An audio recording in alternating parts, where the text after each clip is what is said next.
Great to have you along for the ride. Thanks a lot for stopping by. Glad to have this young lady back. It is Harmeet Dhillon, CEO of the Center for American Liberty, libertycenter.org. Harmeet, good to see you. How are you? I'm great. Thanks for having me. You are great. As I told you a minute ago, I agree with you. You are great. I was told that I have to get Harmeet on. You have to get Harmeet Dhillon on to talk about Kamala Harris, her rise to this position she's in now. And I wanted to start here, which might be a weird place to start, but she had barely any support in the Democratic nomination process back in 2020. Tulsi Gabbard, I thought, ended Kamala Harris's entire career on that stage. She didn't make it to the Iowa caucus. As you know, she's never won a delegate. She's never won a primary. Harmeet, do you know why she ended up on the ticket with the man she called a racist on the debate stage? Why did she end up in that position? Do you know?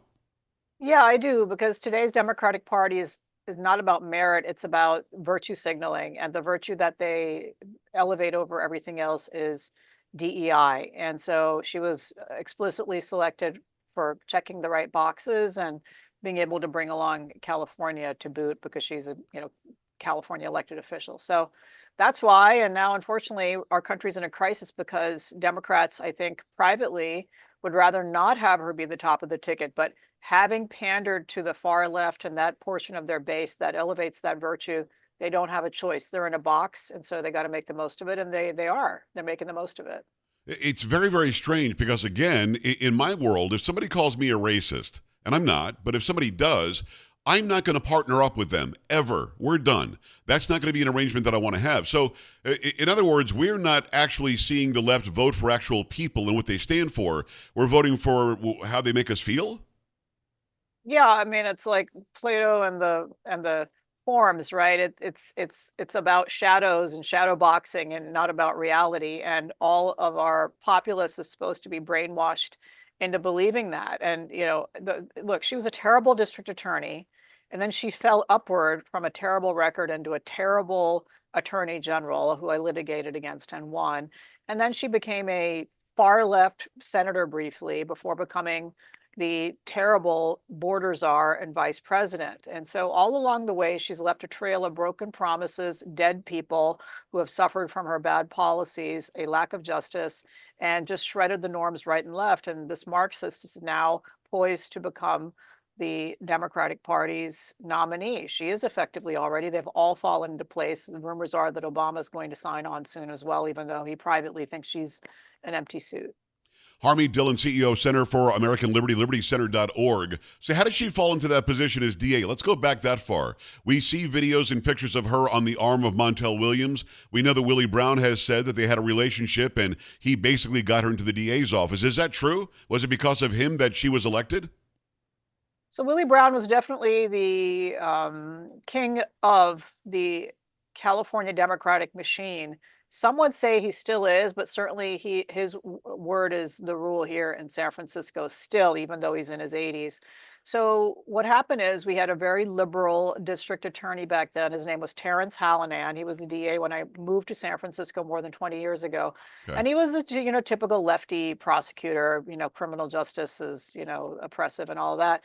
And so she had an opportunity. I don't think she actually had any core principles, but Willie Brown saw an opportunity for her and propped her up as the candidate. And that she was off to the races. She had his support. And just to be very clear, this is old school machine politics, like Chicago style. That's how Willie Brown controlled San Francisco. So if he said she was going to be the nominee, all the donors fell into place, all the politicos fell into place. They cleared the field for her, and she was the nominee. And to be clear, her rhetoric was that she would be a more conservative, that is to say, tougher on crime prosecutor than her boss. And people bought that, including myself. Most Republicans in the city voted for her as the Yeah. more tough on crime prosecutor candidate, and she immediately betrayed her promises. So she was not tough on crime at all. Did she ignore crime? Was she one of these people that never prosecuted it, let it just sit in the docket and then go away? How did she do it?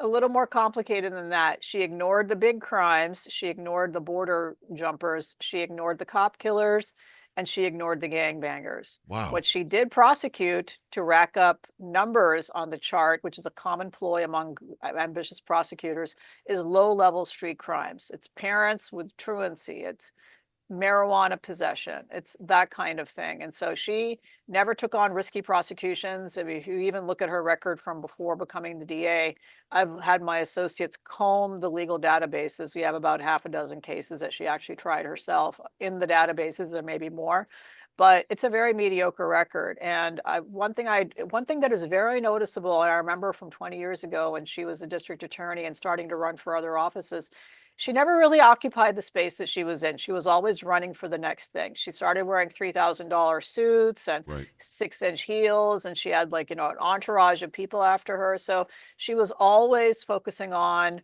higher office, be that governor. She was rumored as a governor candidate, senator, attorney general. So the next job that came available, of course, was attorney general. And so our California media is so pathetically one-sided that she completely got a pass. And it's only today conservative journalists, Jennifer Van Laar is one, and some others, are digging up her past and talking about it. We remember, those of us who live in San Francisco will never forget Isaac Espinoza, 29-year-old cop, gunned down by a gangbanger, and his wife sobbing on the television because Kamala said life without parole is good enough. We don't need to seek the death penalty here. I mean, if you don't believe in the death penalty, I respect that. Yeah. Don't run for a law enforcement job. Don't run for prosecutor, because that is our state law. The voters want it. And so she betrayed them, and that's been her entire legacy. I just saw an article from the legal press today about how Kamala Harris was an innovative prosecutor, innovative attorney general. That's Innovative. liberal speak for not prosecuting people. Right. So. I think Alvin Bragg is innovative too. Yeah, no, I think you're right. That the DA that got fired in St. Louis was also innovative, where she didn't prosecute any crime. Yeah, exactly. It's Very Harmeet different. Dhillon.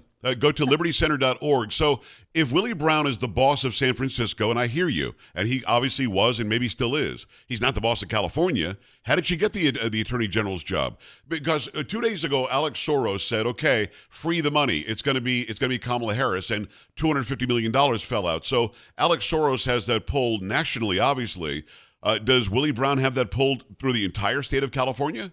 So, before he was the mayor of San Francisco, but he was the Speaker of the House. So, Okay. he actually was the big kingpin. And so what happened is Jerry Brown, our former governor, made a second run at it, and he was the Attorney General. So Right. when he decided to run for governor, deals are made behind the scenes. Like, so I have to admire the left, and even at the national stage, they don't have like, 19 people with a jump ball going after the job.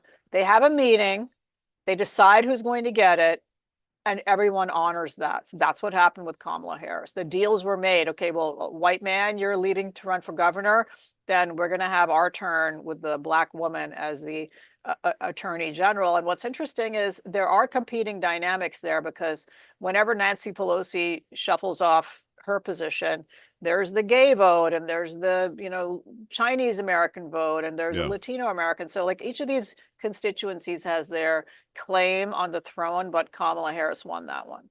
It's Harmeet Dhillon, CEO, Center for American Liberty. Go to libertycenter.org. As an attorney, when you watch what they're pulling here, and they're disenfranchising 14.5 million voters who went through the cold and the rain to go vote for Joe Biden in the primary. They didn't let anybody primary Biden. Biden is still, as we speak today, Harmeet, the presumptive nominee. He's got all the delegates. They might say they're pledging toward Kamala and they promise they'll give to. Doesn't matter. The process happened, and if we're going to vote in a democratic way, those votes have to count. How are they doing this? Where he didn't say he's sick. He didn't say he's dying. He didn't say that he wasn't able to do the job. He said he could do the job for 4 more years, but it's better for the country if he steps aside. In other words, he can't win. That's why he's not running. Is that enough to tell 14 million voters your vote didn't count? Apparently so. I mean, that's, like I said, the left is, you could put up a corpse, and if it looked good, I think they would go for it. And they were Wow. going to go for Joe Biden, quite frankly. There wasn't a lot of at the voter level, all those 14 million people seeing the same thing that you and I see on the television. Uncle Joe, Grandpa Joe is not at home anymore. Right. They still voted for him. Okay, so yeah, Kamala Harris is at least alive, alert, as mentally competent as she's ever been. So I think, That's I that's think not saying much. What is that? Well, she's trying. Yes. So anyway, it's not a problem for them. This is all about power. This is about, I call it political violence in a way. Look, what he did last night, he made a political speech about his party and his electability from the Oval Office. Right. That's a total abuse of the office. It is not done. And the networks aired it like it was some kind of presidential speech. No, it was a candidate speech. And so, we have some fair time issues right now too, but like, who cares? They're in charge. Like, rioting happened in the Capitol yesterday. American Yeah. flags owned by our country, not by these protesters, were burned. Do you think there's going to be accountability for that? I Nope. don't.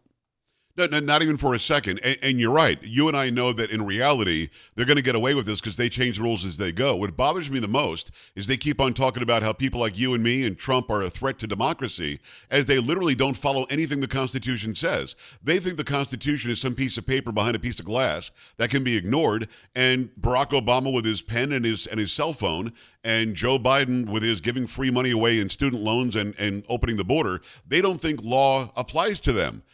Should Donald Trump win in November, and I hope to God he does, can we get back to the basic rule of law and stop this from ever happening again? Or every time Democrats have power, they'll ignore it anyway, and they'll play the legal game of, here's what they do, and you know this.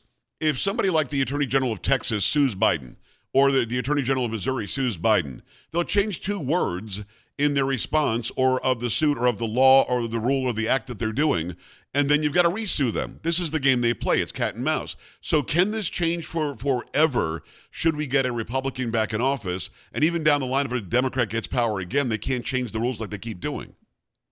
So, Joe, is a great question. We have to really change our mindset. First of all, forget about shaming the left with their hypocrisy, like you just described. They have no shame. You Doesn't cannot work. shame them. They don't care. We have to understand that. We have the Mitt Romneys and the Bush family and the, McCain family. They're all like pearl clutching. Oh, we're better than them. No, if we want to win, we have to realize that those are the new rules, Yes. and we have to play by those rules. But secondly, when we have power, like we had power in 2017 and 2018, we had power. We Yes. had Senate, White House, the House.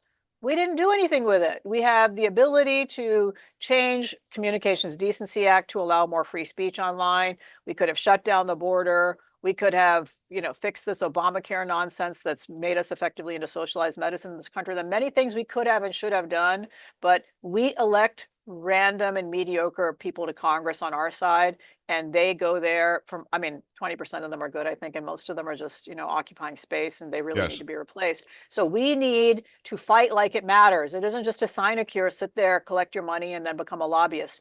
We have to understand that governing means some tough choices and really, going for the jugular here. And so we absolutely have to do that, and we really need to step up. So I'd like to see some better people run for Congress.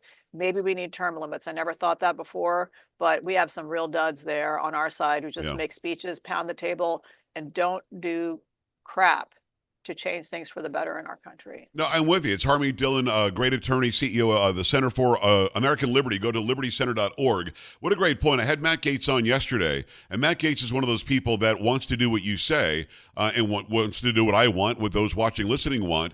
But when I asked him, I said, Matt, in the past 2 years, 3 years since you've had the House, what have you defunded? Nothing. What have you dug in on? Nothing. What have you used as leverage against the Senate or the president? Nothing. And it's not that Gaetz doesn't want to, and MTG doesn't want to, and name several others. That I had Nancy Mace on yesterday. She wants to as well. They haven't done anything with the leverage that we gave them. So even if we give them a bigger percentage, a bigger number of majority in the House, I'm still not sure they're going to use the power they have of holding on to the money. Do you think that can change? Would we have to flood a bunch of new conservatives in there to change that? Well, so, to be fair, we have a very thin majority here, and it's the same old people. And, I'm a little spoiled because I came into politics as a voter in 1988 cycle, right out of college. I was at the Right. Heritage Foundation, and we had members of Congress, Jack Kemp, and we had people like that who are literally revolutionizing the American government. And Heritage was a revolutionary, movement at the time. And now our sort of inside the Beltway people are they're worried about their retirement pensions and, frankly, their job security. And there is no revolution there. There's no fire in the belly. The other Yeah, side has fire in the belly to change America. We have to have fire in the belly to change America back to a level playing field for all Americans. We have to absolutely ruthlessly weed out the Marxism and relativism in our country as if it were a weed in our garden. And we just have to really refocus our mental energy and just sort of, there's just been too much going on, getting along in our country, and that has to be at every level. President Trump appointed some great judges to the Supreme Court and on down. Some of them have done a good job, some of them haven't. They were all great on paper. And so, we just have to look a little bit deeper. President Trump in 2.0 has to not surround himself with the usual beltway suspects. He has to agreed. really dig deep, look at talent all over the country, people from outside the beltway. That's what you need. You need citizen servants who come in from wherever they are, put down their laptop or their sword or whatever, come into DC, do their job, and go home. Not these career bureaucrats who just want to stay there and feather their nests and become lobbyists. It is Harmeet Dhillon. I agree with you wholeheartedly. Let's go back to Kamala Harris in the remaining minute or so that we have. You called her a Marxist earlier. Her father clearly was a well-known Marxist. Is she a Marxist? Is there proof in how she's managed these jobs that she's had that she is in fact a Marxist? I would say she's a vessel for Marxism because it's been projected on her. I don't think she actually believes anything. I think she actually will just do whatever is expedient and convenient to get elected to higher office as a Wow. Democrat in California. You have to tack to the far left. I mean, Gavin Newsom was a pro-business winery owner and Silver Spoon. He's a far leftist today. That's the only Yeah. way to advance in the party right now in our state. Does she have a chance? On her record, she doesn't. But as you said, the person doesn't matter. What matters is what the people, holding the puppet strings really want from an election cycle. So I've got a dumb question. I guess she has a chance. How do you defeat her then? If we know that it's not really about her.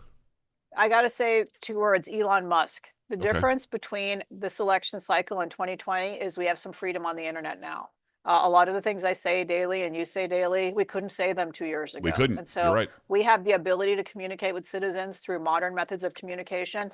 I don't get any of my news from the TV networks anymore. I don't even watch them. If my internet went down in my house, and I wouldn't even notice it. It would have to be what I get online. And that's really where I get most of my news. So, I mean, literally, had Elon Musk owned Twitter 4 years ago, probably have a different result.